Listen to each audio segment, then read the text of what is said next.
La communauté noire est la plus pauvre dans le monde. Dire ça, ce n'est pas faire offense à quelqu'un, c'est juste parler de la réalité et des faits. Mais comment expliquer qu'une communauté qui a autant de talent, autant de potentiel, autant de ressources et même de richesses se retrouve constamment à la dernière place? L'une des raisons fondamentales, ce sont les croyances que nous avons ancrées dans notre communauté et qui nous viennent parfois de la colonisation et même de l'esclavage. Dans cette vidéo, je vais décrypter 3 d'entre elles, 3 qui sont très communes et il y a de fortes chances que tu te reconnaisses dans au moins une d'entre elles. La troisième est celle qui me fait probablement le plus de mal. Reste donc jusqu'à la fin pour ne rien manquer.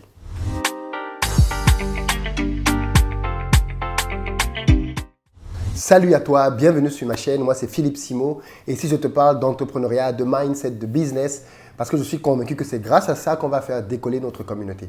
Donc si toi aussi tu veux faire partie de cette belle aventure, je t'invite à faire 2 choses. La première, abonne-toi à cette chaîne, active la cloche des notifications, tu seras ainsi informé de l'apparition de toutes nos vidéos business comme celle-ci qui vont t'apporter du très bon contenu. Et puis la deuxième, dans la barre de description, j'ai un petit cadeau pour toi. C'est un quiz qui va te permettre de savoir comment bien gérer ton temps.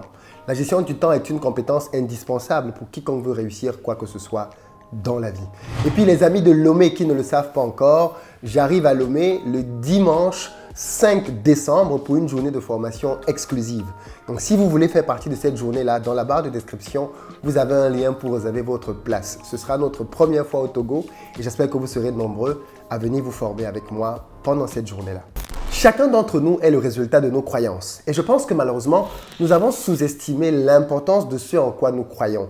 Et de fait, dans le domaine de l'argent, malheureusement, je suis convaincu qu'il y a une grande corrélation entre combien tu gagnes et ce que tu crois par rapport à l'argent. Dans cette vidéo, je vais te partager 3 croyances négatives au sujet de l'argent qui sont présentes dans notre communauté et que peut-être toi aussi tu as dans ta vie. Croyance numéro 1, l'argent c'est mauvais. Je pense que si tu as grandi dans une famille africaine, une famille dans laquelle l'argent était parfois rare, tu as développé un rapport à l'argent qui est celui que je vais te décrire maintenant. On t'a décrit l'argent comme étant quelque chose qu'il ne fallait pas forcément beaucoup posséder. On t'a décrit l'argent comme étant quelque chose qui était mal. D'ailleurs, si tu as, comme moi, grandi dans un environnement religieux, tu as dû être confronté à des gens qui citaient souvent la Bible et choisissaient bien certains passages du type « l'argent est la racine de tous les maux ». Il est très difficile pour un riche d'aller au ciel.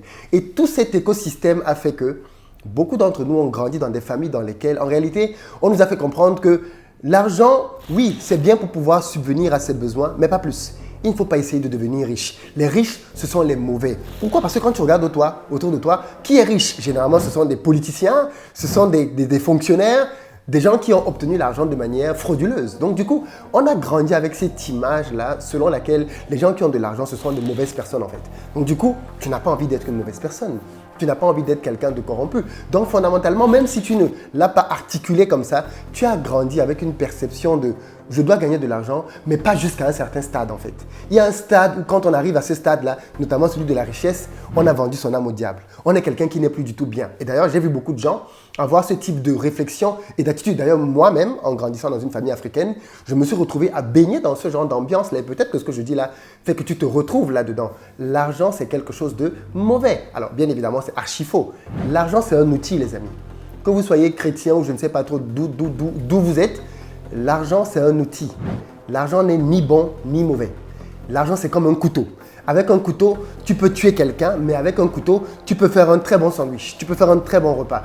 Ce n'est qu'un outil. Par contre, l'argent est un révélateur de ce qu'il y a dans ton cœur.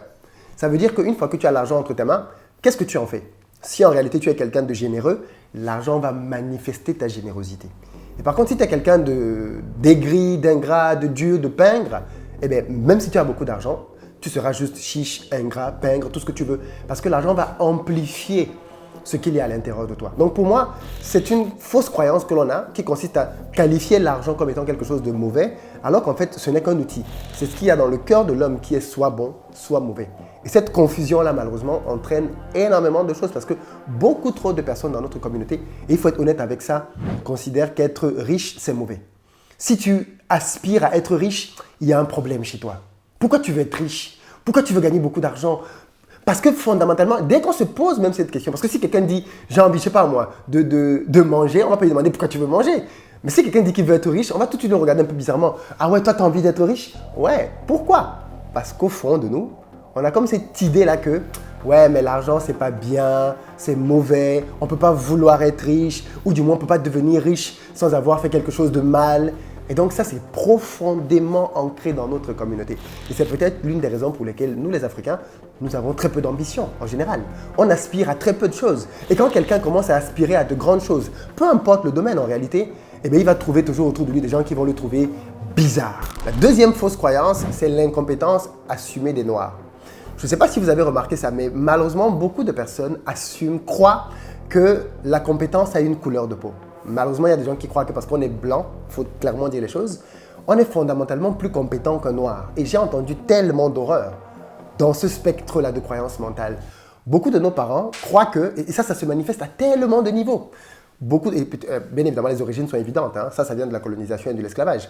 On a intériorisé le fait que tout ce qui était blanc était meilleur et tout ce qui était noir était, voilà, à minima acceptable. Et donc, fondamentalement, on a tendance à avoir une méfiance accrue quand il s'agit d'un noir, entre noirs en plus, par rapport à quand il s'agit d'un blanc. Parce que fondamentalement, on se dit que, oui, mais il y a des phrases en plus qui sont très choquantes. Des phrases du genre, oh, c'est le blanc qui est fort. Je ne sais pas si vous avez entendu cette phrase-là, mais ça, je trouve ça scandaleux. Parce que ça suppose quoi si le blanc est fort? Le noir, il est quoi? Ben, il est moins fort, il est nul, il est. On a développé tout un écosystème comme ça. Et moi, je pense que c'est peut-être aussi dû au fait que, avec la colonisation et l'esclavage, on a fini par concevoir que le blanc était le maître et le noir était l'esclave. Alors bien évidemment, tout au long de l'histoire, il y a eu beaucoup de manières de faire intégrer ça à l'homme noir. Et malheureusement, aujourd'hui, je pense qu'on a encore des séquelles de ça. Quand vous avez un blanc qui vient dans nos pays en Afrique, il est accueilli comme un roi. Quand il vient, j'ai envie de dire, toutes les filles ont envie de sortir avec lui. Toutes les portes lui sont ouvertes. Tout le monde veut faire du business avec lui. Même si c'est le plus pauvre en Europe, on s'en fout, clairement. Dès qu'il vient de l'Europe, c'est parfait. Mais regardez bien, cette même logique de tout ce qui vient du blanc est très présente parce que même quand un noir a été au contact des blancs en Europe et qu'il revient en Afrique, eh bien, il est considéré lui aussi comme, pas un blanc, c'est pas le même standing, mais bon, il n'est pas très loin. Lui, il est supérieur au noir qui est resté au pays. C'est-à-dire qu'on a quelque part cette idée-là que tout ce qui est blanc, tout ce qui est occidental, est fondamentalement meilleur que tout ce qui est noir. Et donc, fondamentalement, ça se traduit dans notre manière de travailler, ça se traduit dans notre manière même de faire du business, ça se traduit dans tout ce que l'on peut entreprendre. Prenons un exemple très simple. Et ça c'est toujours très choquant, quand vous avez des compétitions de sport, par exemple le football, on va avoir une Coupe du Monde, une Coupe d'Afrique bientôt, regardez bien ce qui va se passer sur les bancs de touche. Vous allez avoir beaucoup de Français, de Blancs, qui vont être sélectionneurs des équipes nationales de football africaines.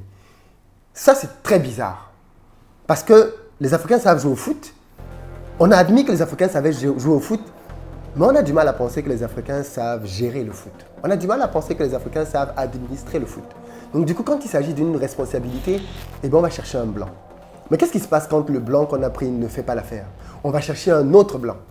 Par contre, quand on donne la responsabilité à un noir de diriger une équipe de football africaine, il y a toujours une épée de Damoclès qui pend sur sa tête en mode, s'il échoue, on va dire, ben voilà, on vous avait dit qu'il fallait donner ça à des blancs.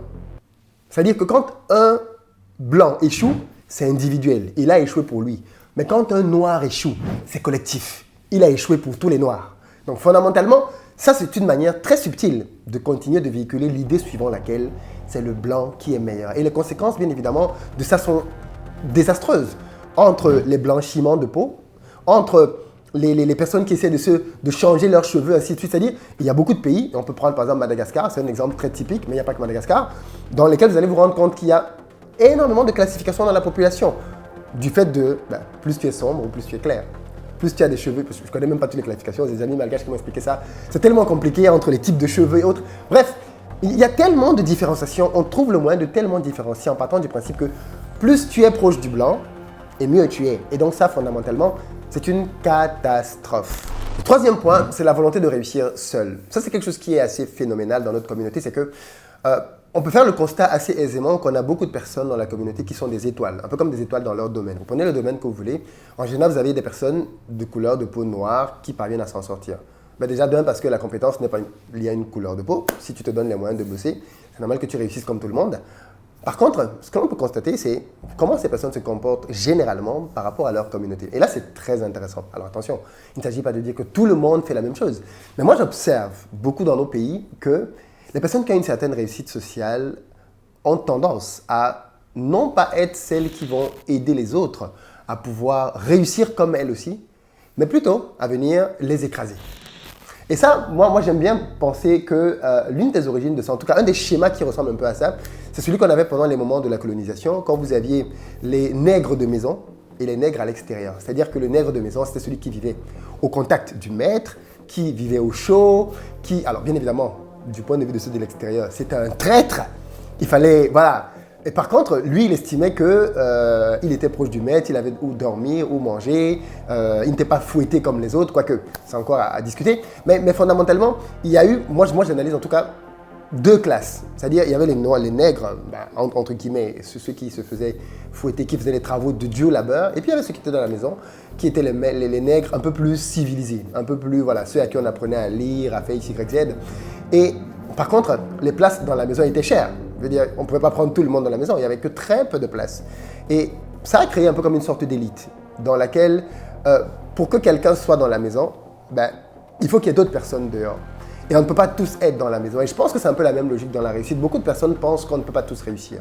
Beaucoup de personnes pensent que quand l'un d'entre nous réussit, eh bien, il a pris la place des autres. Ça a deux pendants. Il y a le pendant de celui qui réussit et qui vient écraser les autres, mais il y a aussi le pendant de ceux qui sont restés dehors et qui veulent que celui qui a réussi descende. Et donc, du coup, on a ces deux types d'attitudes.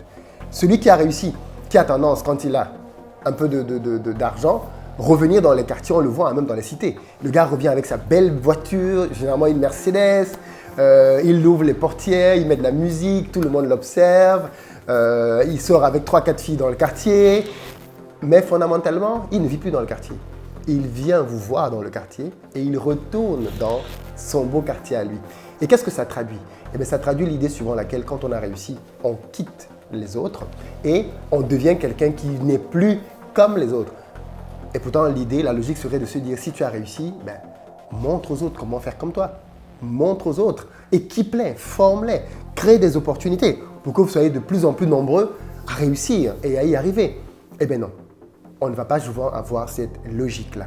C'est pour ça que je ne comprends pas beaucoup de footballeurs ou de sportifs qui ne sont pas dans le domaine de créer eux-mêmes des centres de sport. Alors, il y en a comme Eto'o ou Drogba qui font ça et c'est très bien.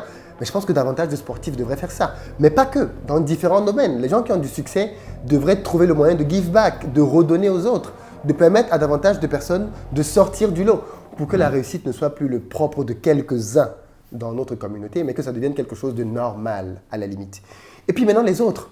Ceux qui ont tendance, quand quelqu'un a réussi, à considérer qu'il faut que cette personne tombe pour qu'eux, ils réussissent, c'est absurde, mais on voit beaucoup ça dans notre communauté. Quand quelqu'un a la lumière sur lui, quand quelqu'un brille, il y a des personnes qui veulent tout faire pour le descendre.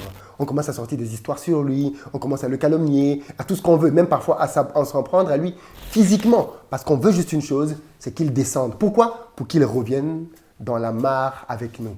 Vous connaissez un peu la fameuse image des crabes. Aucun crabe ne peut sortir d'un bol. Ça, vous essayez toute votre vie, aucun ne sortira. Parce que dès que tu essaies de monter un tout petit peu, il y en a un autre qui t'attrape, boum, tu redescends. Et cette logique-là, malheureusement, on a tendance à la voir de manière très présente dans notre communauté. Voilà 3 attitudes mentales qui nous maintiennent dans la pauvreté.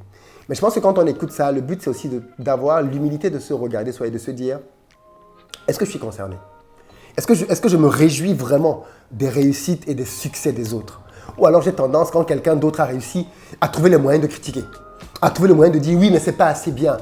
Si j'ai cette tendance-là en moi, ça veut dire que fondamentalement, je fais partie de ces personnes-là, malheureusement, qui n'acceptent pas que tout le monde peut réussir.